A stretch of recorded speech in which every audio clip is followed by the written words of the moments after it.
میگن یکی از خوشقیافه ترین مردای دنیا هیونجینه، عضو گروه استری کیدز. بعد از اینکه اسمش توی لیست زیباترین چهره‌های جهان اومد، حسابی سر زبون افتاد. با اون چشم‌های جذاب، چهره خاص و استایل متفاوتش خیلی راحت توجه همه رو جلب میکنه. اما چیزی که خیلی‌ها نمیدونن اینه که قبل از معروف شدن یه پسر خجالتی بود.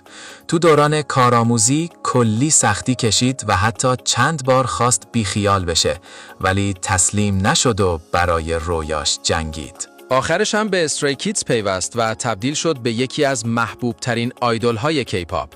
الان میلیون‌ها نفر دنبالش میکنن و هر عکسی که منتشر میکنه کلی سر و صدا به پا میکنه. البته محبوبیتش فقط به خاطر ظاهرش نیست.